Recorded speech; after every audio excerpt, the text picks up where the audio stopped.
Welcome to MindShareTV. My name is Robert Barglacci, founder and CEO of MindShare Learning Media and Strategy, where we spotlight the innovators, entrepreneurs, and leaders shaping the future of learning.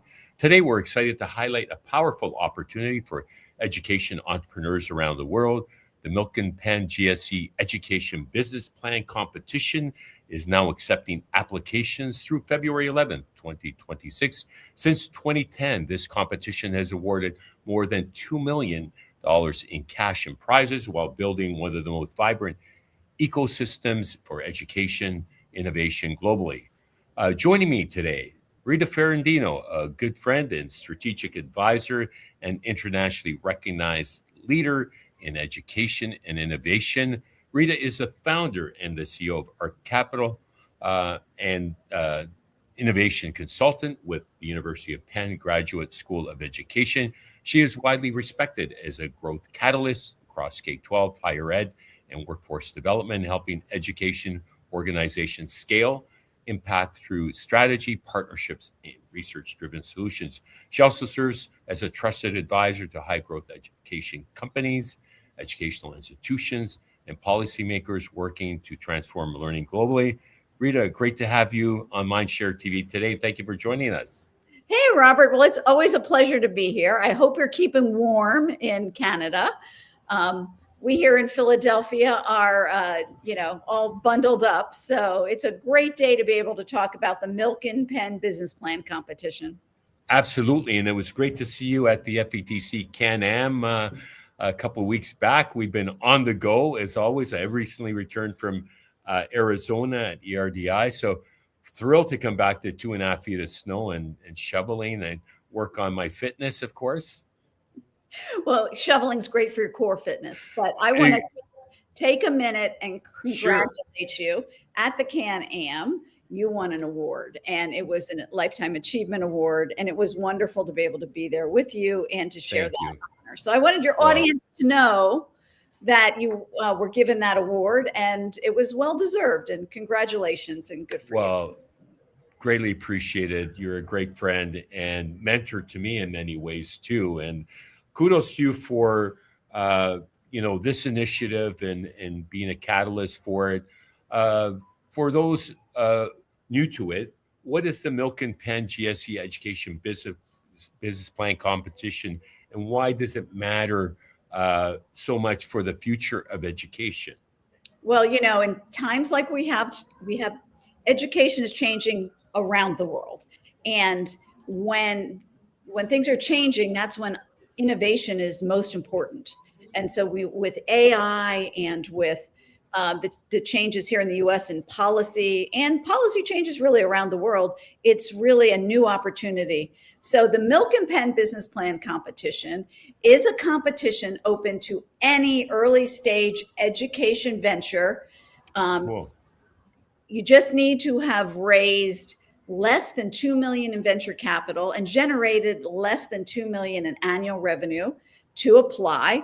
We really encourage everyone to apply because there's over $200,000 in cash and prizes that we're going to give away. Amazing. Did you want to ask something, or should I just keep going? No, I just said amazing. That's amazing. So there's a cash component, which is significant for an early stage company looking to make a difference. But also you get, with this competition, expert guidance, where you get professional mentorship to refine your strategy and elevate your impact. I am one of the key advisors with John Gamba, who is the executive in residence at Penn GSE. So you get much more than just a business plan competition. Amazing. We will get applications from around the world. It's an honor to be selected to be in the pool of semifinalists. Semifinalists get access to our online accelerator, which will help with growth. And then you get the expert guidance that goes along with it. And then you get all of the valuable connections, Absolutely. About networking. And could I say, and mentored by legends like you and John Gamba in EdTech? Absolutely. Truly. So Over $2 million has been awarded since 2010, but it seems, again, more than just prizing. What truly sets this competition apart from others? I think it's this whole commitment to growth and development. I mean, the Milken-Penn Business Plan competition is housed at the University of Pennsylvania, which is dedicated to research, to practice, and to really being able to support innovation in education. And so it's not just a business plan competition. It's a business plan competition that when you become a semifinalist, and then for our finalists, this whole ecosystem of support and network to be able to help you have access to resources, to have access to networks, and really be able to make the change that and the impact that our entrepreneurs are looking for. Fascinating. So semifinalists gain access to Catapult, your virtual accelerator. Can you walk us through how this customized mentorship and personalized venture assessments work? And perhaps you can also share, a success story of a company that came through this program and won and has gone on to be wildly successful. Absolutely. So we have been hosting this business plan competition for over 17 years. So we've got a whole history of success stories of research-based innovations that have come to scale. And we're really proud of having been part of their journey and by supporting them. How it works is you apply. We'll put the link in the chat. Sure. And right here is the website. You just go on and you apply. In that application, you have different sections that you're gonna talk about your commitment to impact and research to practice and what you're doing and who you are, and you're gonna share. You've got the option to be able to share a video, and so the application process in itself is designed to be helpful to entrepreneurs, and everything that you create in that application you can use in your business. Okay, so then we narrow it down from 400 or 500 applications down to a semifinalist group. That's usually about 25. And then those semifinalists take an assessment in our online accelerator called Catapult. And the online accelerator, through that assessment, is going to put you in the system where you're at so that you can actually know where your blockers are, and where you are accelerating and excelling at, right? So it's leadership. There's a line of leadership. There's product, where you are on the continuum of product. Where are you on the continuum on sales and marketing? And then where are you in your actual financials and your financial modeling and the Right. actual business piece of it?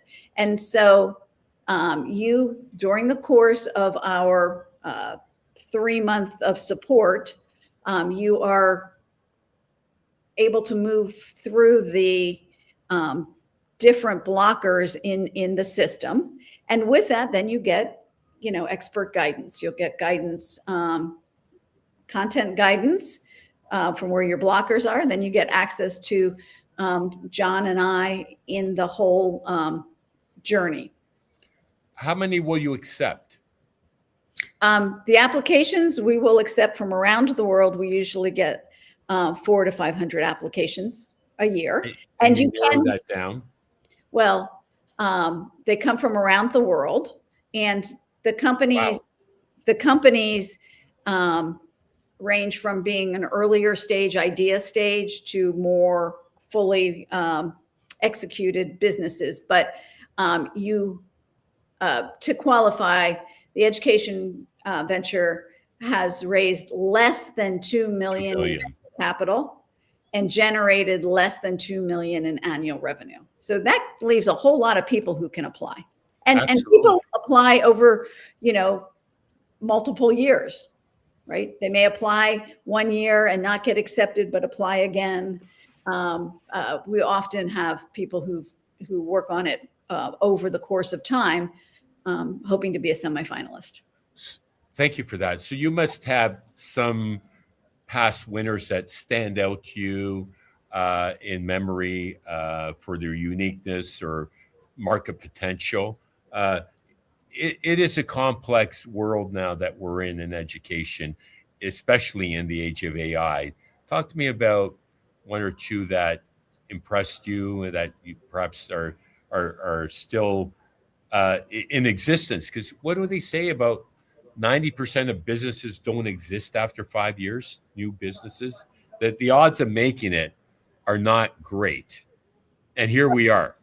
Well, that's why the Milken-Penn Business Plan competition offers such support, because the likelihood of being able to be successful, having gone through our free accelerator and mentorship, actually is a really big leg up. And investors understand that people who come through our program have been fully vetted and have been supported, making the likelihood of being investable higher. Amazing. But you asked me to tell a success story. And again, there are so many.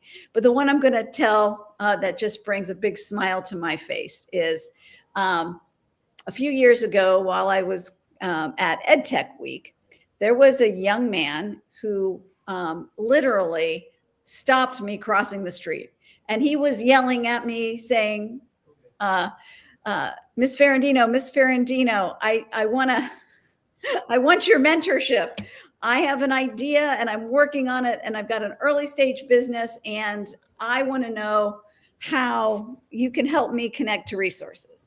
Well, that entrepreneur is named Christophe Dimitri, and he is the founder of Enlight app. He spent the first 13 years of his life in a refugee camp in Tanzania, in Central Africa, where he dreamed about being able to leave the refugee camp and be able to give back. And so after 13 years in this refugee camp, where basically he was self-taught, he landed in the United States and ended up in North Dakota. Of all places. Great hockey in North Dakota. But it's pretty different from the environment he was used to. Quite a contrast. In the refugee camp in Tanzania, which is Central Africa. And he had a lot of trouble with belonging. It was very hard to assimilate into that culture, despite the loving people there and the great teachers he had. And so he, when he matriculated to university, started working on Enlight app, which is a tool to be able to connect teachers with student needs, and the whole premise being that if you can engage students and understand them and make sure that there's a connection to belonging, that students will do better and have better learning outcomes. Okay, so I met him and we talked about the Milken-Penn Business Plan competition. He applied and he did not make it to the semifinals. He works on the company. He stays in contact with all of us. He works even harder, applies again, and makes it to a semifinalist round. And then, wouldn't you know, last year he's up on the finalist stage and he was one of our winners. And so that's a journey that took him a few years to be able to get to the finalist stage. And amazing. And now he's doing really well. So, well, I've met him. Met him, and he's an impressive young man. Isn't he though? He is. He's brilliant, and I need to get him on a podcast. Maybe he'll be my next one. But thank you for sharing that story. And so, Penn GSE also has, and it's too bad it didn't exist when I was doing my master's. There's a master's program in education. And you're very much a part of that. You teach in that program. Tell us about that offering as well. So the University of Pennsylvania hosts the Education Entrepreneurship Master's degree. And what that is a one-year program that people from around the world attend. It's a weekend program with some, before school starts in the summer, they do a whole week, and then again in June, and it's a full master's degree. And with it really is tailored for people in the education industry, or people who want to be in the education industry who want to grow businesses, whether it's internal entrepreneurship, so you're within a school or school district and you're bringing innovation to them, or you are looking to start your own business. But I have been a capstone instructor. I was a capstone instructor for 4 years, and now I mentor the current cohorts. And it is exciting to see the energy and the talent of people looking to innovate and improve learning outcomes around the world. Absolutely. In the age of AI, I might add, we were at FETC and then BET and the RDI, and it's incredible what the human capacity is, and human ingenuity is one thing that AI can't replace. Absolutely. But figuring out the role of AI and how we can use it is pretty exciting. It really is. We're in the midst of creating a micro-credential for grades 7 to 12 to help students use AI ethically and responsibly. And it was inspired by KPMG's study that found that 72% of kids are using AI, 77% want to learn how to use it responsibly and ethically. So we're trying to fill that void with our not-for-profit C21 Canada. And it's a quick micro-credential that will be about an hour long to help really help kids get a deeper understanding and feel more confident using AI, because a lot of the kids feel like they're cheating. Well, for an hour investment, everybody should do it. That's terrific. Congratulations. Yeah, thank you. So it's not quite done yet, but I have a third year computer science engineering student working right over there on it. So I'm cracking the whip on him to get it done. So it's mission critical, and it is one of the transformative periods in our lifetime. When I was at BET, I saw the opening keynote, and a professor from Cambridge who talked about AI so I'm in a mall, so someone's rolling by with their wheels that should be inflated, not those hard ones that are noisy. So pardon the background noise. But so she talked about the Industrial Revolution and equated it to the AI revolution, except that, it's like tenfold the pace of change. And the other interesting stat was 90% of jobs will be impacted, not go away, but impacted in some way, shape, or form. So I don't know that we talk about AI enough as a revolution in North America, and the sense of urgency just doesn't seem to be the same as it was at the BET conference. Thoughts? Absolutely. First of all, I'm going to use a ice skating and a hockey analogy, because we all know Robert loves hockey.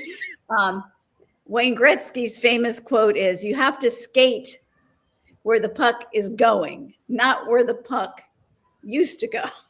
Love that analogy. Brilliant analogy. I think in education, I repeat that over and over again. You've got to be going where the puck is going, not where it's been. And the fact is, AI is a deep disruptor, and it's disrupting society across the board. And with that comes opportunity. But you have to really be open to it, and you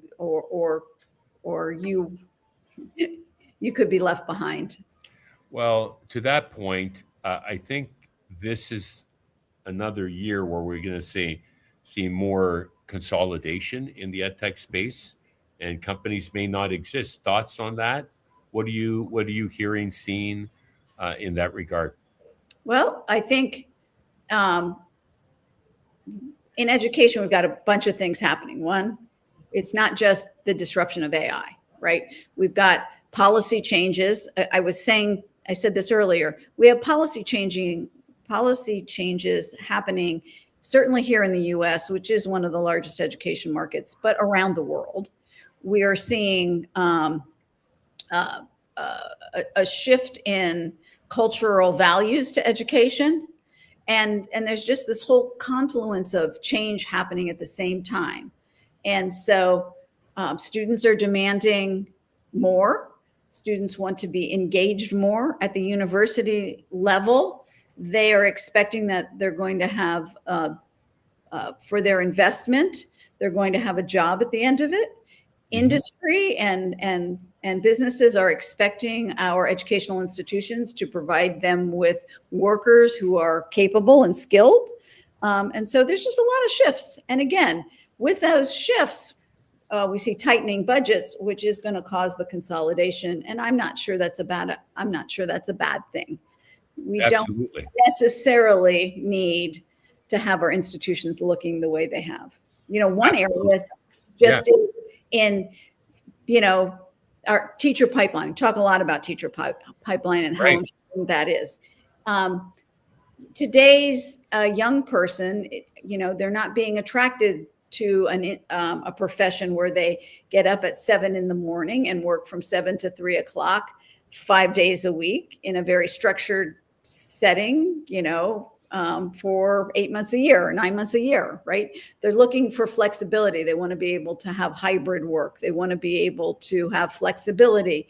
And so we have to have our institutions changing. If you want to be able to attract talent, you have to be able to meet the talent where they are, not in the same old structures that we've used since the 1950s. Well said. Could I say hashtag growth mindset or innovators mindset is so critical to embrace the notion of being agile and adapting your business plan. Gone are the 5-year business plans. I don't know, what is a business plan like the time these days? Is it 3 years? What's your recommendation? Even 3 years is a stretch, but I would say, yeah. If you're going out to seek investment money, you do really need a 3-year window, because that shows that you've got a vision. But you have to be flexible, Robert, and you have to be able to shift with what AI looks like today is not going to be what it looks like in 6 months.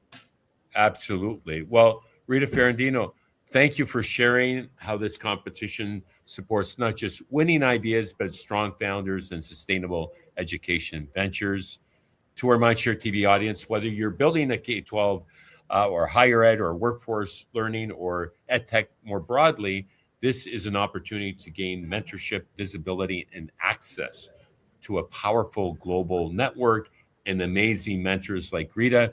The 2026 Milken-Penn GSE Education Business Plan Competition is now open through February 11th, 2026. Even if you don't take home the top prize, becoming part of the ecosystem can be a game changer for your venture. We encourage you to apply and to share this opportunity with your networks.